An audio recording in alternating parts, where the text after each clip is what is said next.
the big difference to me is the dystopian future is trying to build itself back up and making some success. It's always poorly done and completely unbalanced.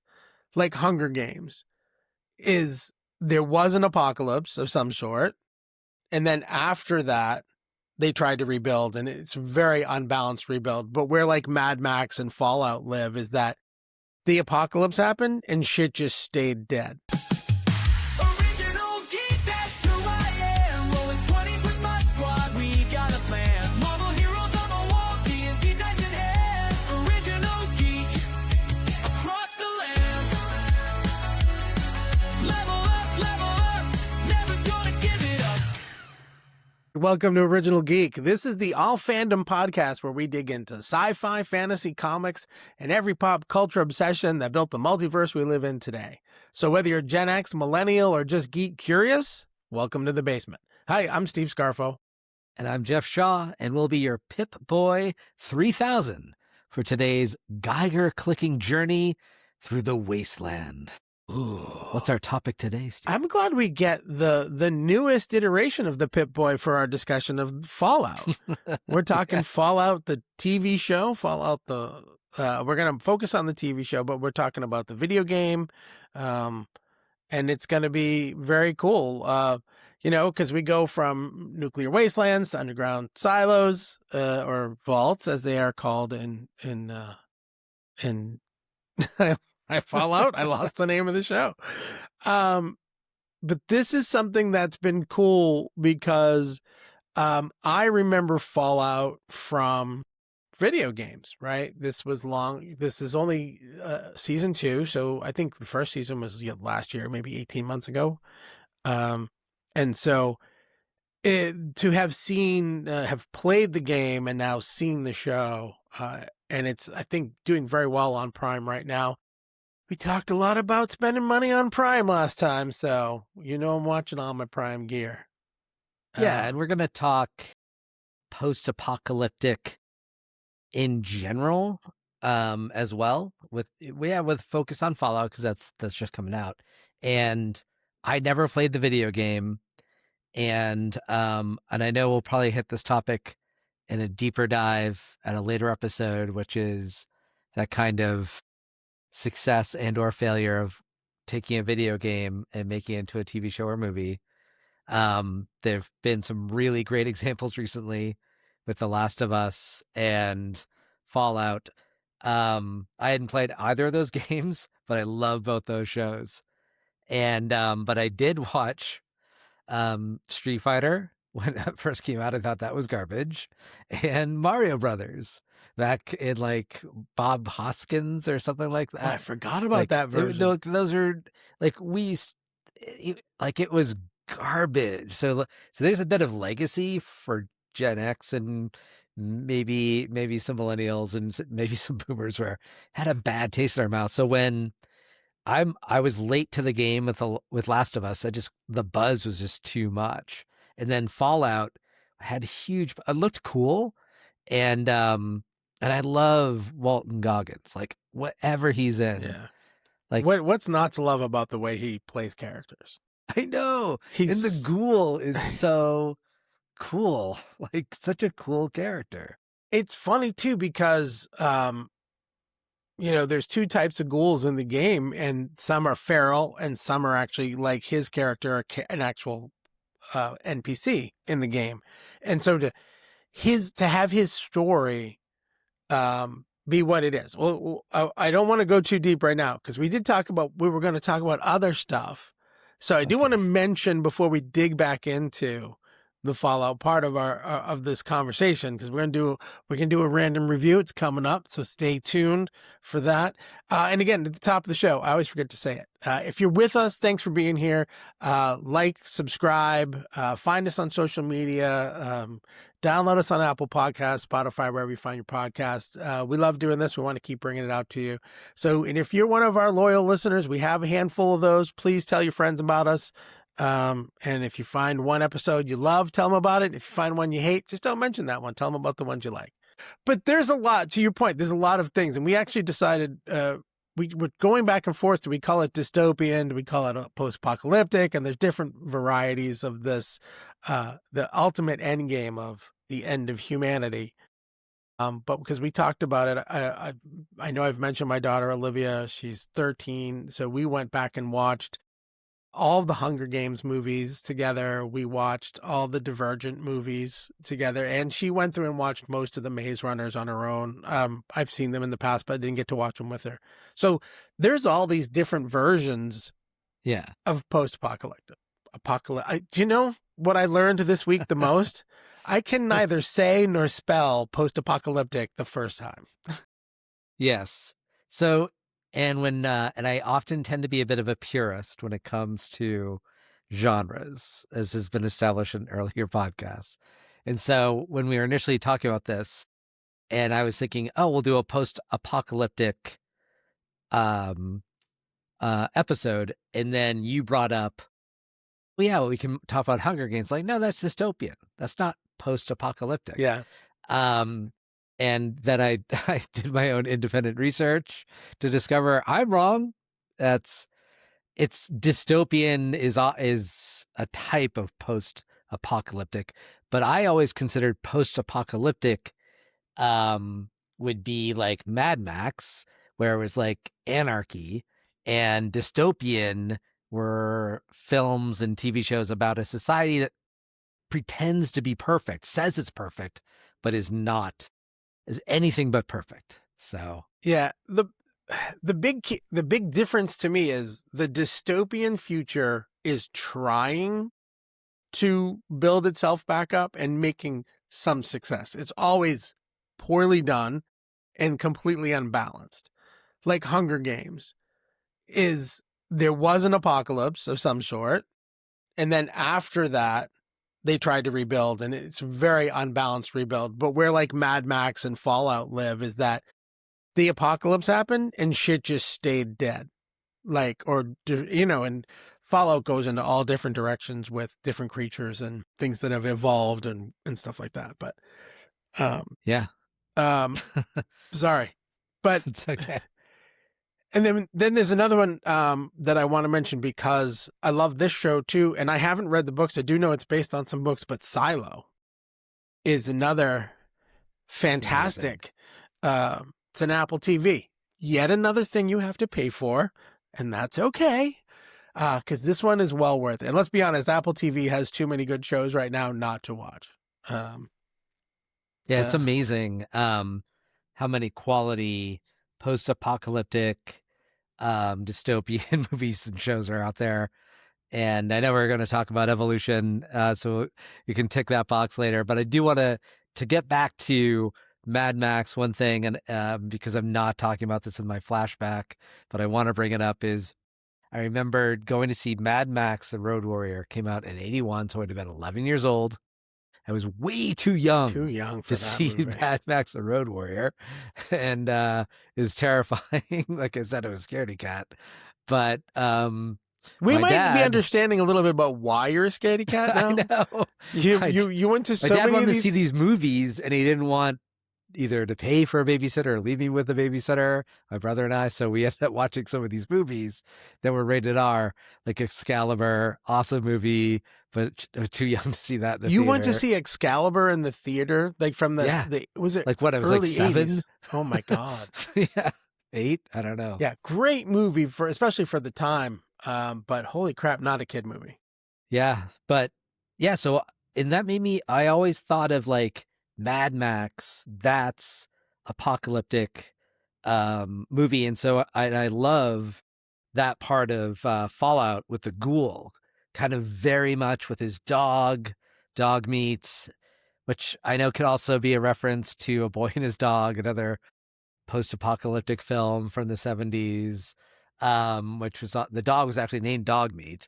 But like that whole look about because A Boy and His Dog, John Johnson's character, who's the boy, doesn't look like a cowboy necessarily, but Mad Max always had that kind of cowboy vibe about him, and then he had that dog companion, and it was so cool. I love with Fallout, and I know we're going to talk, in more detail, but how much they leaned into the whole cowboy aesthetic, not just Yeah. with, and not just with the ghoul, but in general. I think it's a lot of like shots that they use and that kind of So drifter, moving in. it's funny because, and I know you didn't play the games, so I played a little bit of Fallout, the original Fallout. I played all of Fallout New Vegas, and then Fallout 4.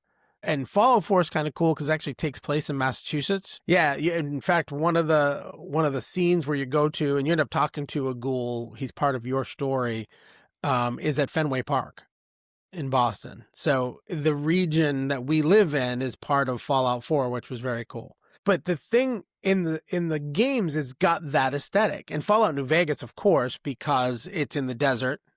There is that old the whole idea is it's kind of time stopped in the late 60s. So things look like they looked in the 60s, but somehow are more advanced technologically. So we have the robots and the Mr. Handys and the laser guns, and then all these creatures evolve. So it's got that aesthetic in the game. Yeah, what's really wild about that is the is that the actual end of the world is 2065, something like that, 2067 as when the end of the world occurs. But yeah, it still looks like the 1960s, 1950s. Yes. And I love that the way, like, why did that happen? Even though they have this kind of advanced technology, is that they were so terrified of communism that they broke the 50 states up into 13 commonwealths and kind of stopped progressing on anything that didn't have to deal with defeating the Red Scare. So it kind of like stagnated their society because they didn't progress. They were just so focused, hyper focused on fighting the Pinkos, Well, and the good thing, the thing that they do in the TV show, which of course you can't do in the games, and just to go back to Walton Goggins, is it's sort of funny because in most of the games, you're a vault dweller and it's your story. So in most of the games, we're Lucy, right? That's who we are. And I think in this one, you called it out correctly, right?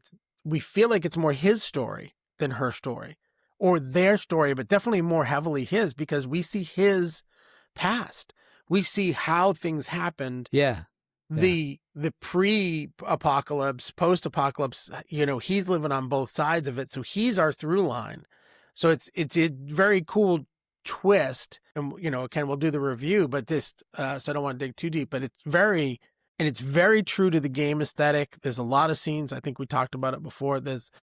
In Fallout New Vegas, there's a scene where you're in the mouth of a dinosaur at a and there's a motel, and it's that whole scene that they show in the show is part of the games. So they've done a great job keeping it tight and keeping it consistent. Like, I wish the people who made Wheel of Time would have watched this, because it's departed enough that it's interesting, but it's on target enough that it's not pissing people off, because they're like, no, that's exactly the way that's supposed to look. Yeah. I don't know why I Nice. went to Wheel of Time, but I'm still kind of mad in the back of my head. But I think it's time, maybe, before we go and completely kill our review, and we'll do a little flashback. Let's take a trip through time. It's a Geek flashback.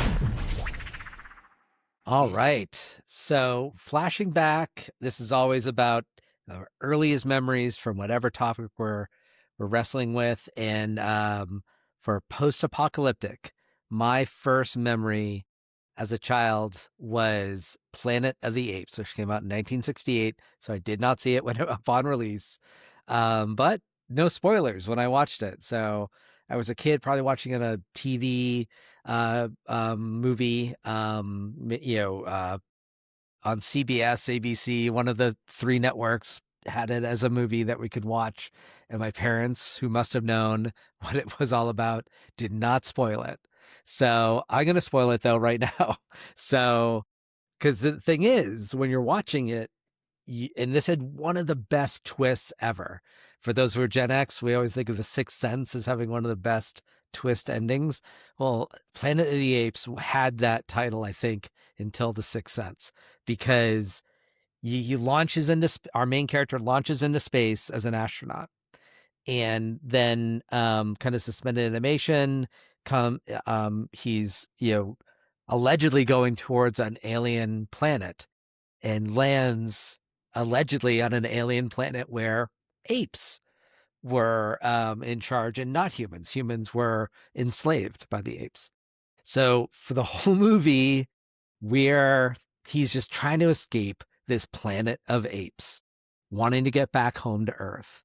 And then it ends with him and his love interest, and I can't remember her name, but is riding on the beach they've gotten away. They're on horseback, and then they see buried in the sand the Statue of Liberty, and it dawns on him that he just left and came right back down to Earth, and a nuclear war has totally transformed planet Earth into a planet of apes, and humans are enslaved. And he has that line. He's like, damn you all to hell. Yes. You did it, you bastards. You destroyed the Earth.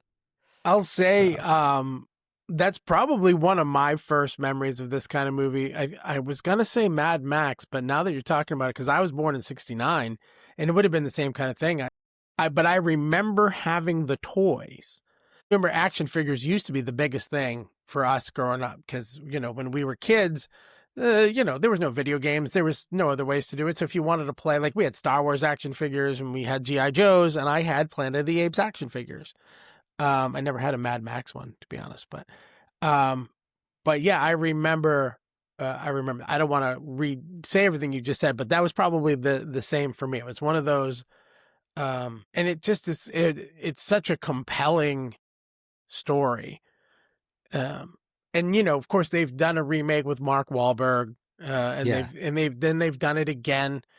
And they did away entirely with the twist. Like, well, they did. Oh no, because they did. That's right. Because there was one remake. There was more. They've done 2 remakes. That's right.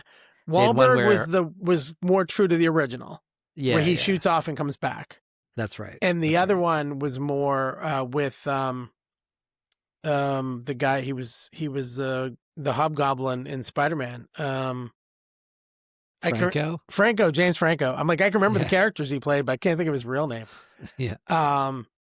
And so his movies, at least the first one, he was in the first one, that was a different stretch. And that's another good version, but not a post-apocalyptic in the same way, right? Because you can't do that same twist again. Yeah. So but it wasn't even like a nuclear war. It was apocalyptic because it was showing us the origin story. How did we get there? Well, right? but it was, so good. That was, he was trying to create a serum for his father, and it had these unintended Turned him into a hobgoblin. He did. He tried to, had these unintended consequences of making the apes smarter. And then we as people often treated the other people and other creatures like crap. And it caused them to rise up against us and go, no, we're not going to be treated like crap. But they didn't, there was no nuclear war. They were the apocalypse. They basically took over because they're, superior physically to us as a species. The only thing we have over them right now is our ability to be smarter than them, and now we've basically leveled that playing field. But yeah, it's funny because I don't remember a lot of other Mad Max and the Planet of the Apes. We talked about the list, and I can talk about some more from this list, but there's some of these I had never seen. Logan's Run was a big one. Actually, oh no, I lied. One of them that is the most compelling for me, and this is probably the flashback's the right place for it, was the book The Stand. Now, I didn't read it in 1978. I read it, oh God, when did I go in the Army? 1987. So when I was in boot camp, or one of my first duty stations, they put us in the field for like a week, and I brought a book, and the only book I had was The Stand, and I read it cover to cover in no time. I think I read The Stand and It, to be honest, but I Which read is a huge book. So They're both huge. And then Yeah. The Stand came out again years later as an unabridged, which was like another 250 pages or something like that. And I read it again.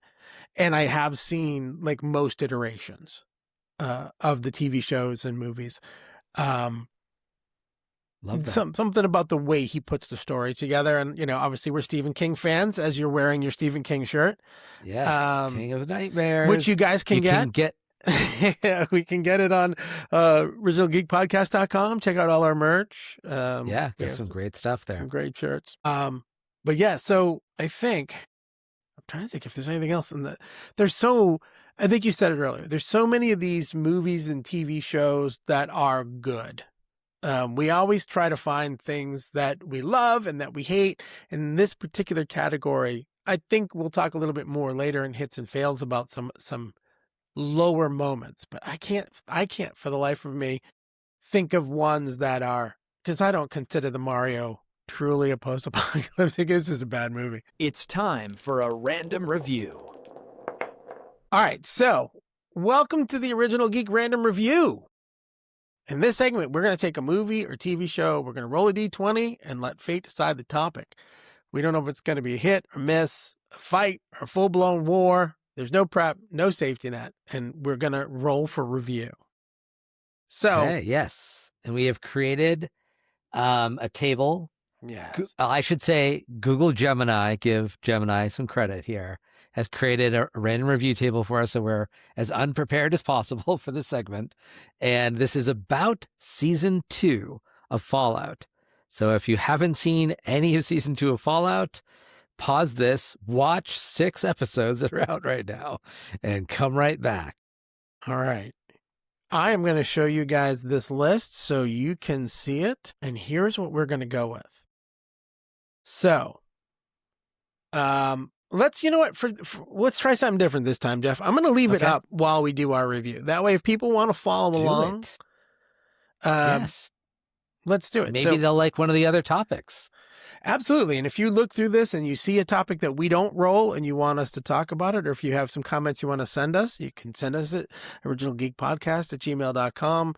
Inside this random review segment, because we cut these out separately, I'm going to remind you once again, please like, subscribe, share it, enjoy it, have fun with it, and let people know that you liked what we had to say. All right.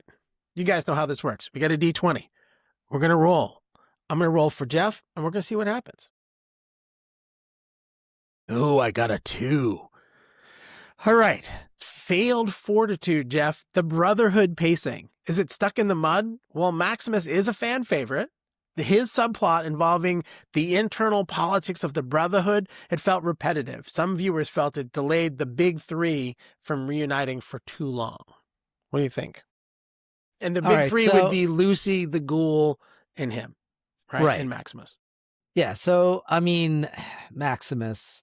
he's a really interesting character. I love the so specifically I think it was episode 6, might have been 5. So one of the later episodes, I felt like as they wrestle with, am I a good person? Oh man, his buddy there. Is it Thaddeus? Thaddeus, yeah. Yeah, so Thaddeus, who became a ghoul, is like, yeah, if you grew up in a vault where you had everything and everything was good, you could be a good person. If you have good things, you can be a good person. But if you live in the wasteland like us, where you have to lie, cheat, steal, kill to survive, you can't be a good person. And so I actually felt like that was like that's like a key takeaway from this. And I disagree that this was stuck in the mud.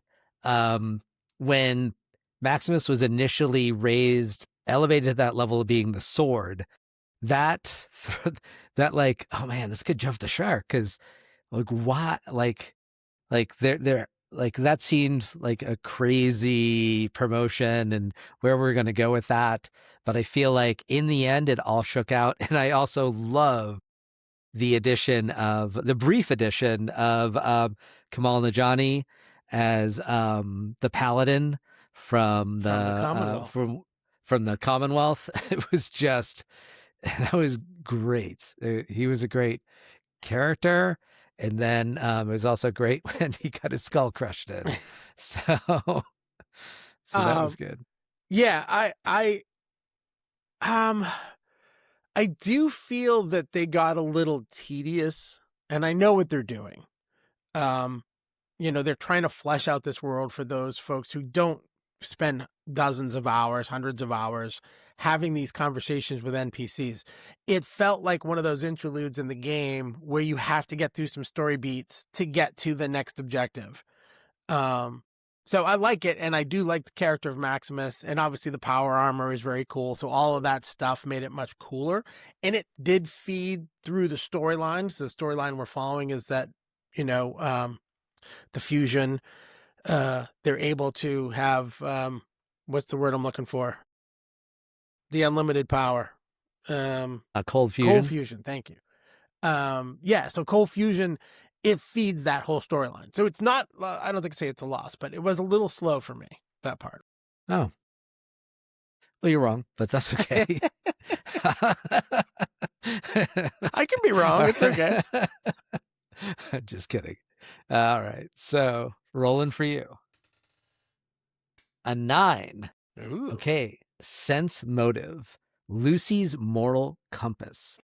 A brilliant character evolution. Watching Ella Purnell's Lucy lose her vault dweller innocence as she's forced to become more ghoul-like, and her survival choices is hailed as the show's best writing. She's no longer the victim. She's becoming the wasteland. Discuss. I like this one. I like this question. I feel like I've gotten very lucky with some of the topics that you've rolled for me. Because again, I said it before that in the games you are the vault dweller. So to have her character have this changing arc.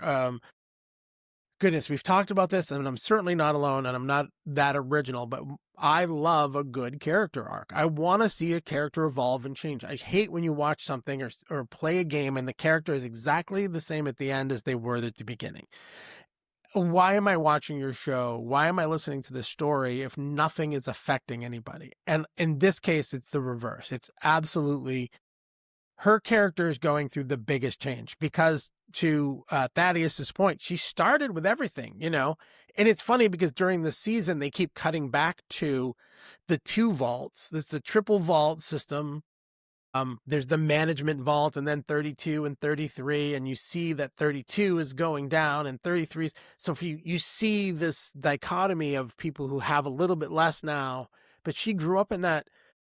It's just every day was fun. And, I think they really make it live through her because her favorite phrase is okie dokie, which is like the most wholesome, naive thing. I feel like someone, Sugar bomb. shucks, gee, gollar, okie dokie. Like that's her response to everything. She even says at one point that, the ghoul asks her a question and she goes, yeah, my father would tell me to shut the fudge up because she won't swear. So to see her go through that change, and she gets hurt, so she has to take some meds, and the meds end up getting her addicted. And then that really prompts this primal instinct to come out of her. And there's a great scene in Vegas where she takes out all the Elvis ghouls. And she is having to adapt. She's been beat up, kicked. She was strung up by the Legion. This is a character who isn't just maintaining, she really is evolving. So I think they've done a great job. I liked her in the Yellow Jackets. She was in the first season of Yellow Jackets. Yellow Jackets is a great show. I had seen the first season of Fallout before I watched Yellow Jackets, so I didn't even know she was in it. And when I went back, I was like, oh my God. And it just to me shows the differences in the characters that Ella Purnell can play. So fantastic. I wanted her to be related to Chris Parnell, who has a great role as the Cyclops character, the one-eyed character. And I love that that they planted some seeds though early on, like right away, that yeah, she seems innocent, okie dokie, but man, she kicks ass right away because her raider husband Yeah. is gonna kill her, and she fights back like successfully, and then goes out and helps clear the vaults of the raiders, Yeah. and she does a lot. Like she comes out a bit kick ass, and so it's not so it's not like a 180 for this character. Like there's elements of that of that strength within her, and then yeah, and then the ghoul-like survival choices. I know a lot of it is because of the drugs, because she's suddenly like shooting, not because she shoots people in the kneecap and everything, but even before that, I know he was dying, but chopped the head off of the scientist. So Well, but that you was more know, something he said he needed her I to know, do. but It was like his she's request. It wasn't an act of violence born of cruelty or right. even survival. It was the only way to get what I need to get from him the right way is to bring his head with me. And I can't carry his whole body, so it's going to have to be just the head. I do. I So always we feel like I wish love. we could talk more about the rest of these choices, but we can't. I know, I know. We love Fallout. We love so many of these choices. You know, there I was kind of hoping to get the needle drop, which talked about the song Big Iron, because I feel like the soundtrack, I just want to talk about that, and I already have a different a critical hit for so I just want to say the soundtrack is so good. It really keeps us with that 1950s vibe. I know some of the songs are from the 30s and some of the songs are from the 40s, but it keeps us like really grounded in that old American, that older American history, and I Yeah. feel like it's just so good. Well, and I'll say, I'm going to drop this from my screen real quick while we're going. I'll say it's the same from the game. One of the things I love about the game is there's background music.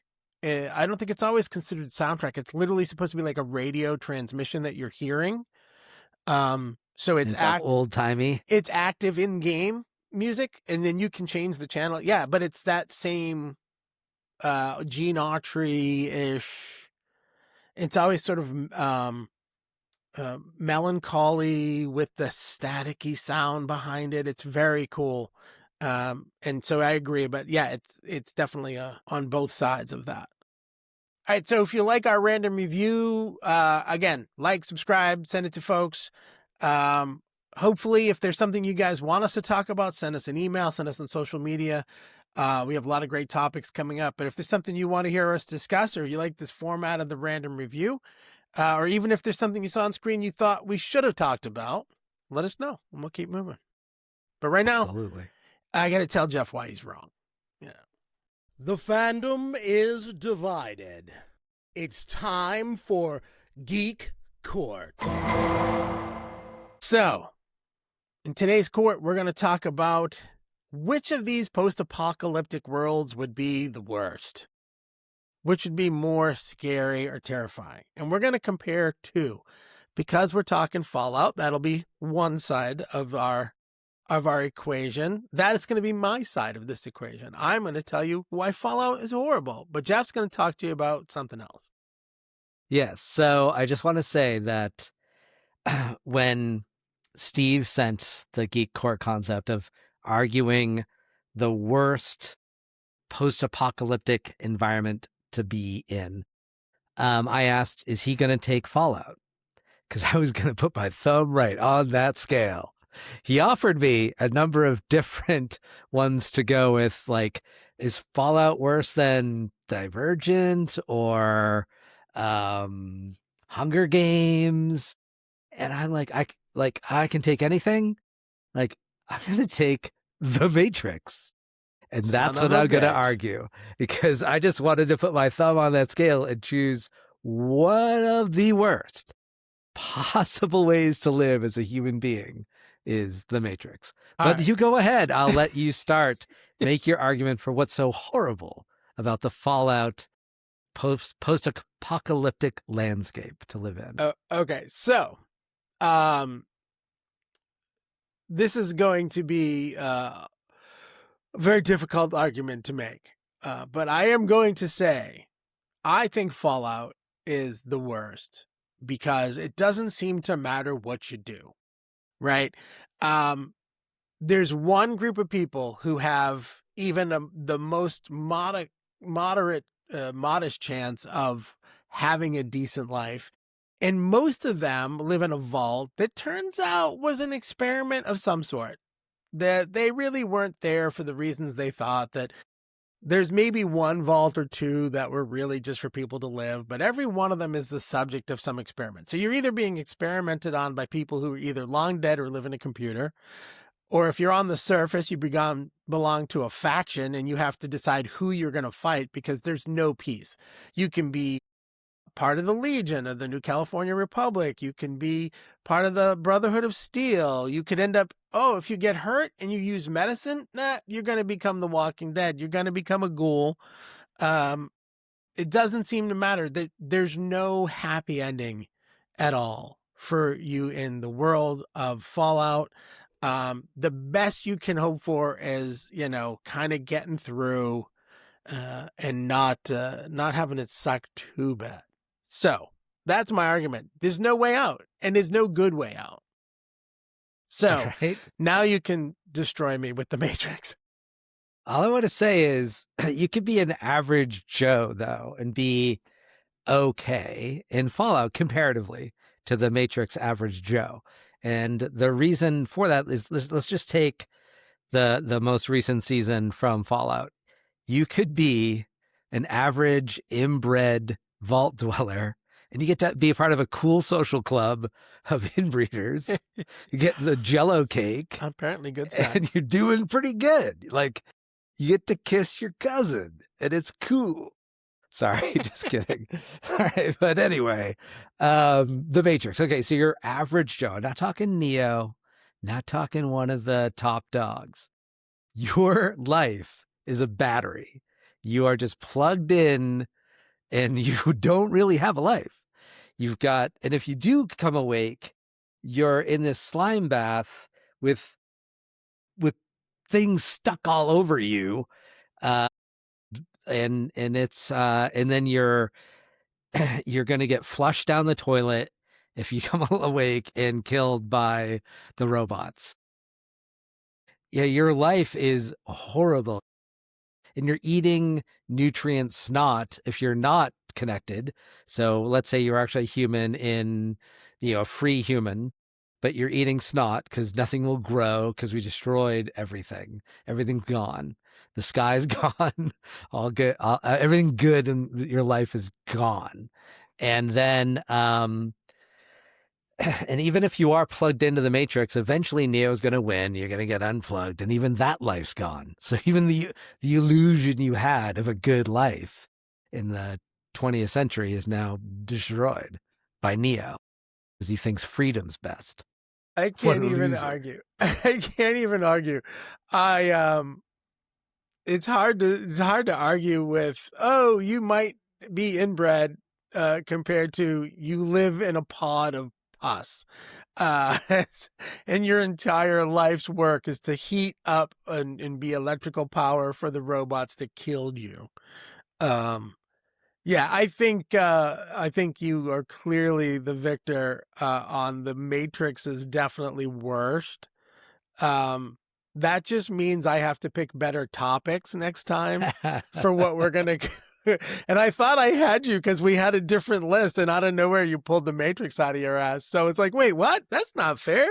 Yeah, because the initial choice said was Silo, which I think Silo you could argue is worse because at least in Fallout, like there's a number of different societies and options and some different things. You for Silo, leave like the vault. That's there's not a lot there. And Hunger Games and Divergent, like, I don't know, seems like there's some arguments there. So I did stack the deck. You stacked it up, but that's all right. That's sorry, buddy. Don't be. I'm not gonna cry. I'm not gonna cry. Dust it off and geek it out because it's a basement treasure. They're digging in the wrong place. All right, I think we said this was probably going to be a faster segment Yep, for us today. we'll make it fast. I do have one basement treasure. Now, unlike He the is a flashback, physical treasure. I do, and unlike the flashback in previous episodes, we've done a treasure. It is also from our past, typically, right? It's one of those things that, and the whole point is we had to go back and find something related to. So I wish I had one of those Planet of the Apes action figures I was talking about, because that would have been very cool. But instead, I have something that is new, but also fits our topic, and it's because of this is where I'm at. So my wife bought me, I smoke cigars, some of you will know this. My wife bought me this lighter, and it's a Vault Tech Industries lighter. It's really just a Zippo, but there's no lasers in this. But it's very cool. I got cool. my Fallout shelter for my little studio here. Yeah. So that's my physical treasure. I will say the only other, and I don't even know if this would be more evolution or treasure, so I'm going to talk about it real quick, and maybe some more, but I think I said it before already. I've only played 2 video games end to end. We played Baldur's Gate, myself, Jeff, and our friend Kevin. We went through the entire storyline of Baldur's Gate 3. It was phenomenal. We're in the middle of a second playthrough, which we haven't played in a while. And I played all the way through Fallout New Vegas, and still one of my favorite experiences in a game. Nice. So I don't have a physical basement treasure, and I'm sad that this movie is 20 years old, because it doesn't seem like it should be that old, nor that should make it a basement treasure for being from 2006. But Idiocracy is my basement treasure for post-apocalyptic. The concept is, it's by Mike Judge. It's a comedy. It's Mike Judge who does Office Space, I think you have my Beavis and stapler. Butthead, and I'm what's the King of the Hill? King of the Hill. Yeah, and very funny guy, very funny movie. And the concept is, as I said, we'll try to make it quick, is that only stupid people are breeding, and smart people are waiting to have kids or not having kids at all because of a variety of reasons. And so flash forward 300 years, and the country is being run by morons. And our protagonist was an average Joe in our time period who ended up frozen and thawed out 300 years from now. And he is now gone from being the average Joe to the most intelligent person on the planet. And he helps avert global disaster. Just as an example, their corporations have taken over our government and a lot of our choices, and so water is considered nothing that anyone would want, including for our crops. So they water our crops with Brondo. It's the thirst mutilator. It's got what plants crave, but it also is destroying them all. So yeah, so he has the brilliant idea of using water to water crops. There's a lot of great comedy in there, and I wish, as you watch this post-apocalyptic film Idiocracy, that you weren't like, I feel like we're living in it right now. Yeah. So watch these post-apocalyptic movies, and then try to avert that end results when you watch these movies. Can I blow your mind? I've never Yes. seen Idiocracy. My God. Okay, this basement treasure was for you, Steve. Apparently, I'm the target of this treasure. This is the first time I don't know that I've ever.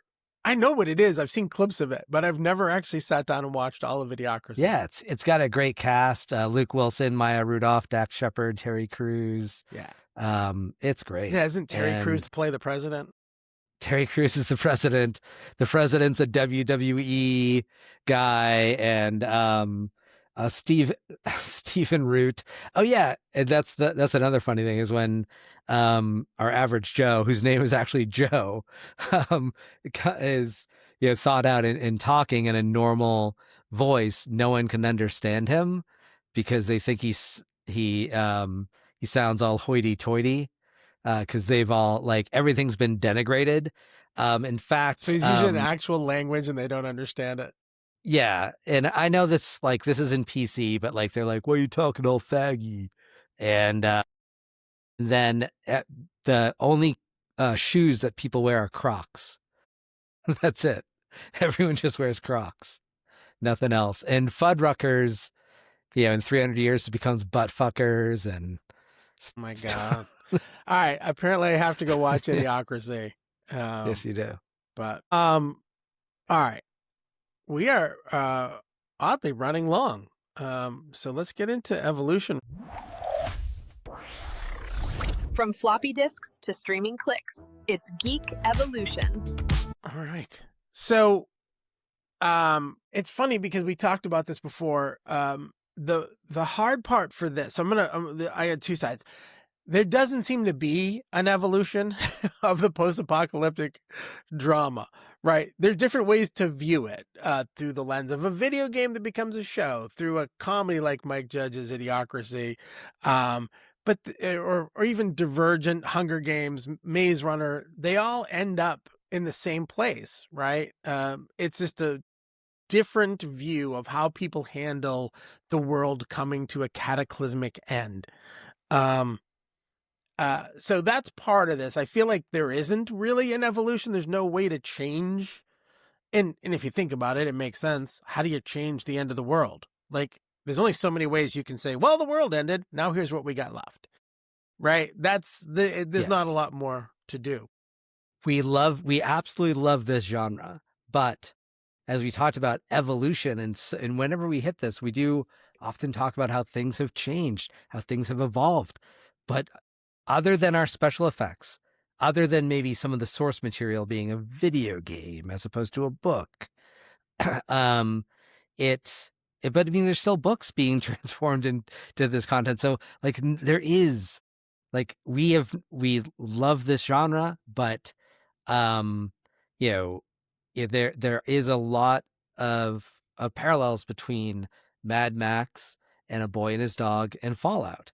And then, like you just pointed out, like Hunger Games and Divergent and Maze Runner have a lot of similarities. I know they all came out relatively recently, Right. but I mean, that whole young adult dystopian novel, like there's a lot of similarities, and those are only like maybe the top 3, but there's a ton out there. Oh yeah. The other thing they do is not the other thing they do. The other thing that we noticed was there's a core concept of this underground dwelling, right? So in Silo, it's called Silo. That's where they live. Fallout, they live in a Fallout shelter. And even in the Matrix, Zion is essentially a silo or a Fallout shelter. Yes. So the grittier they were, the more similar they seem to be in terms of how they're dealing with this post-apocalyptic. And again, I agree with Jeff. These are my favorite shows. I can't, if you haven't figured out that I like Fallout by now, you have not been listening, because I love it as a game. I love it as a show. Silo, phenomenal show. Sarah Ferguson is amazing in her role in that show. We didn't even really get to talk about that too much, but Fallout, yeah, these are great shows. I think you guys need to take a look if you haven't seen them. I'm ready for a message. I think we got to do it. Jeff's going to tell you guys some shit that you should listen to. Your kids don't know how good you've got it. All right, so here's my message, and it's related to what I said about Idiocracy. I love this genre, but I wouldn't mind if we had no need for it anymore, because we paid attention. We saw all the warning signs, but from these films and from these TV shows, and we took the message seriously, and then we made changes in our society where someone who is making something would have to go in a very, very different direction. But clearly, we're still worried about a nuclear holocaust. We're still worried about viruses. We're still worried that our government is going to control us in some dystopian way that pretending it's a utopia, but it's not at all. So like we're still have all of these fears are still with us. And unfortunately, sometimes you're watching things and you're seeing things that are happening in real life, and it's hard to say that they're wrong to be afraid that we could potentially go down that path because we haven't learned our lesson from all these movies, from all these shows and all these books. Yeah. I think that's what makes these stories so compelling is when you watch a show like It or a fantasy show like a Dungeons and Dragons movie, which are great. Those are so clearly based in fantasy. I think the post-apocalyptic storyline and what makes it so compelling and scary is, you're right, it's very, very possible. Now, will we end up in a silo underground? Will we have a fallout shelter? Will there be Hunger Games? Who knows what would happen, but all the catalysts that lead to the outcomes in these stories are things that could easily happen in real life. Those are the scary things, and some of the, yeah. Is it one of the ideas to have teenage representatives from each state compete in some games I wasn't going to talk about the Patriot Games, but that's an actual thing. That's a thing that was espoused publicly by a leader of some sort. And do you want to have another fun statistic? According to the books, the Hunger Games, 74th annual Hunger Games were held in the year 2100. So that means the first Hunger Games were held in 2026. No. So the timing is lining up We're for the practically Patriot there. Games. So, to Jeff's point, and I'm not going to add anything else to it. Let's try to learn. Let's not be an idiocracy. Let's try to learn from our art. Let's let life imitate art, which art imitating. Let's take those lessons from the art and try to fix some stuff. Please. Well, we moved past A Boy and His Dog. So the nuclear holocaust is 2024. Yeah, so we're past that. We got one win. Ticked it's a that small one. box. But all right, we're gonna hit you guys a couple rapid hits and fails, and then we're gonna get you out of here. It's critical hits and epic fails. All right. Dystopia. One of the things I like about that and the Hunger Games and Divergent and Maze Runner is, and the reason I think they can still work is when you take a dystopian society and you try to think of a new wrinkle, a new concept. And my critical hit is Jasper Fforde. He's a British writer. Check him out. He's got a lot of different books out there, a lot of different genres he writes in. Very funny, generally, but Shades of Grey is a different departure for him, because it's a dystopian and that's not what he usually writes. So, and what Shades of Grey, the reason I love it is the concept here is people can only perceive certain colors, red, green, blue, and depending on what you can view in the spectrum determines where you are in society. And there are 2 books out, Shades of Grey and Red Side Story just came out, I think last year, and they're brilliant. It's a brilliant take on this. If you love dystopian and you love like different, different ways of looking at it, how are they structuring society? And this one's a really clever look at a dystopian society based on color. All right. That's cool. Steve. Yeah, I admit I hadn't. This is a learning experience for me today because this is not an author I'd heard about. Jeff talked about him a little before we started recording, so I love that concept. I think it's very cool. So critical hit for me, not going to be a surprise, and they generally aren't because I've been sprinkling them throughout the episodes as I talk about them. Right, so the Fallout TV show. And not just because we chose it for the random review, right? But the reason I think we chose it for the random review is because of how much we both like it. But for me, I love that transition from game to show. So for me, the hit isn't just the show, which is great, But for me, the hit is the consistency in which they treated the source material. I made a joke about the other Prime show based on a book series that we love called The Wheel of Time. A lot of people were not happy about the way it was adapted because they weren't true to it.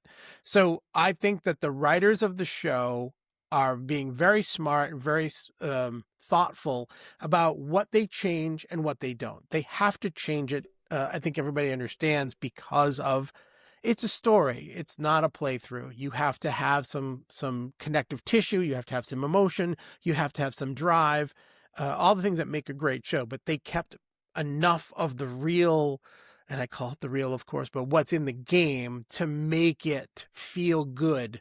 I talked about that one scene specifically earlier with the dinosaur mouth, but those are the little nods to the people who did the playing. You know, they got to build a set and they have to have the conversation. Why not make it what we saw? And they think they've done a brilliant job because I think I've watched the first season twice. I will watch the second season a second time. I think it's so true to the game. It just excites me to go back and try to find the stuff I missed the first time. So that's my hit for sure. I'll jump on the fails first. My fail is, we talked about there's 3: Maze Runner, Hunger Games, Divergent. They all did come up with their own, and they're YA novels, right? Same thing with like the Twilight series. They focus more on the relationship between the teenage boy and the teenage girl. And you know, I watched them with my daughter, who obviously likes those movies, and they are good movies. I'm not gonna say they're not, but I feel like there's just it's kind of redundant. It's sort of the same thing over and over. It would be cool to see a new take on a dystopian society that didn't revolve around a teenage girl, a bow and arrow, or some special power. Right. So my epic fail, I'll keep it quick. The Matrix, the third one, was really, really, really bad. And so that was the Matrix Revolutions from 2003. And when the Matrix Resurrections, the fourth, came out in 2021, almost 20 years later, I thought, why are you doing this? That third one was so bad. If you, like me, felt that third one and it was so bad you didn't want to watch that fourth one, go and watch the fourth one. It's actually really good. Yeah. It resurrected the franchise true to its name. Excellent fourth film, horrible third film, really dumb. Yeah, do you know the worst part for me right now is I told you I was rewatching, so I just finished the second film, and I know I can't help myself. I have to watch the third one now before I watch the fourth one, and I'm not looking forward to it at all. So I agree with that. But listen, thanks for joining us again. I'm trying to get better at this part of it, so please like, subscribe, check us out.